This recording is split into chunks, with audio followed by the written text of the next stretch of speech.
салому дуруд дӯстони азиз. Дар ҳайрат мондан аз Месси ва Роналду, бадбинӣ нисбати Холланд ва фокуси аҷиб ба он хотир ки рақибон пеналти назананд. Дар вақти бозӣ мо метавонем аз мухлисон эҳсосоти гуногунро бибинем ки баъзеашон дар ҳақиқат хотирмон ҳастанд.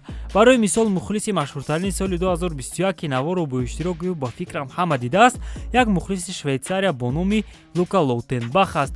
эҳсосоти ӯ беҳтар аз ҳама ҳодисаҳои рақобати Швейтсарияро зидди Фаронса инъикос мекунанд. Дар дақиқаи 89 Лука гирья мекард, зеро голи мунтахаби ӯро ҳисоб накарданд. Аммо пас аз як дақиқа аллакай бефутболка буду, барои голи Гавранович ки бозиро ба қисмҳои эҳтиётӣ бурд, аз хурсандӣ дод мезад. Чунин эҳсосотҳои нотакрор тавонистанд ба фаронсавиҳо фишор оранд, хусусан ба Мбаппе ки пеналтии ҳалкунандаро дуруст иҷро карда натавонист. эҳсосоти Лука чунон машҳур шуд ки аллакай пас аз як рӯз ҳама ӯро мешинохтанд. Редбул ба ӯ барои як сол нӯшокиҳои худро тӯҳфа кард, аммо ин ягона тӯҳфа нест. Ширкати Swiss Air ба ӯ чиптаи бепулро дар бизнес класс тӯҳфа кард ки бо он Лука ба бозии мунтахабаш зидди Испания сафар намуд.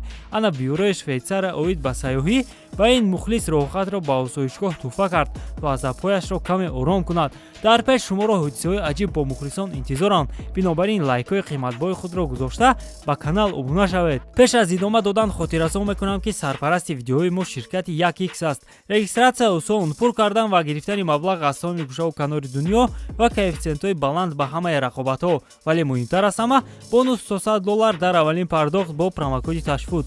Маълумотои бештар дар комментария. Ба ҳама муваффақият. дар мусобиқаҳои бузурги сатҳи мунтахабӣ, мисол Евро ва ё ҷоми ҷаҳон, бисёр лаҳзаҳое ба навор гирифта мешаванд ки онҳо дар ҳақиқат ҷолибу диданӣ ҳастанд. Барои мисол, ҷоми ҷаҳон дар Россия. Шумо танҳо ба эҳсосоти Марадона пас аз гол ба дарвозаи Нигерия нигоҳ кунед ва албатта набояд сегонаи мухлисони гуруснаи Россияро дар бозӣ зидди Испания фаромӯш кунем. Онҳо чунон зебо мехӯранд ки навор бо иштирокашон дар як лаҳзаи кӯтоҳ тамоми интернетро фаро гирифт.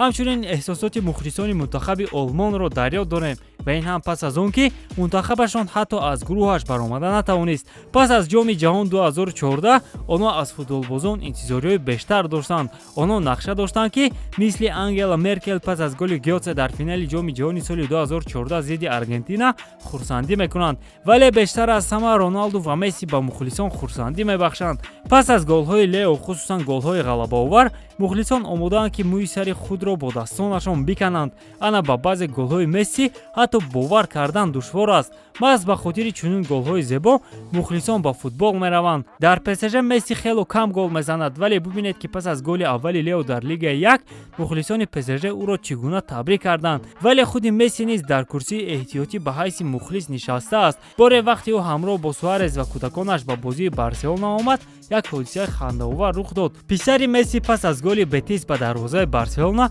онро ҷашн гирифт, вале Луис ба ӯ фаҳмонд ки рақибони каталониҳо гол заданд. Роналду пас аз бозгашти худ эҳсосоти мухлисони МЮ-ро нисбати футбол боз ҳам бештар намуд. Ситораи португалӣ аз аввалин бозӣ голзаниро сар кард ва қариб ҳар бозӣ ин корро мекунад. Шумо танҳо гӯш кунед ки чӣ тавр мухлисон Роналдуро дӯст медоранд.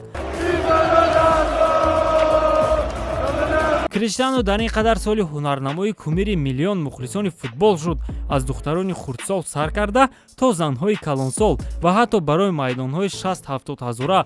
Вале на ҳама аз голҳои Роналду хурсанд мешаванд. Шакира аз голи Роналду ба дарвозаи Барселона дар финали ҷоми Испания хело ғамгин буд. Ана ин мухлис ҳам аз голи Роналду розӣ набуд, зеро он дар анҷоми бозӣ зада шуду Венгрия шикаст хӯрд. Бо чунин тарз ҳамчунин як мухлиси Волсбург амал кард вақте Эрлинг Холланд ба дарвозаи дастаи дӯстдоштаи ӯ гол зад. Холланд голи панҷоюми худро дар бозии панҷоюмаш дар Боруссия ба ҳадаф расонд. Вале чунин натиҷа ва голи Холланд ба мухлиси Волсбург писанд наомад ва бубинед ки ӯ чӣ кор кард. Пас аз бозӣ Холланд аз ин ҳодиса хушҳол шуда ба кори наворбардорон баҳои баланд дод. Аммо на ҳамеша мухлисон хело ғазабноканд. Мисол дар ин ҳолат онҳо хурсанданд ки чӣ тавр аз байни пои Набил Фекир тӯбро партофтанд. Аз ҳама ҳодисаи аҷиб дар бозии Атлетико Мадрид зидди Хетафе рух дод. Коста маҳз аз пушти як фокуси мухлис гол зада натавонист. Дар вақти он ки Диего ба задани пеналти омодагӣ медид, мухлисе дар пушти дарвоза шими худро кашида ақиби худро ба Коста нишон дод. Ин фокуси мухлис ба кор омад ва ҳамлагар гол зада натавонист. ба ғайр аз он ки мухлис ба Диего халал расонд, ӯ ҳамчунин нишон дод ки соли 2021 бо Атлетико Мадрид чӣ рух медиҳад. Албатта ин як шӯхӣ буд, вале амали мухлис дар ҳақиқат хандаовар аст. Бо ҳамин тамом дӯстон, умедворам ки каме бошад ҳам тавонистам таъби шуморо бо ин барномаи ҷолиб боилда кунам. Бо шумо будам ман Беҳрӯз Артеков ва ин канали Футбародарон. Лайкҳои қиматбои худро фаромӯш накунед, то мо зуд чунин наворҳои ҷолиб барорем. Хайр, то барномаи дигар муваффақу пирӯз бошед.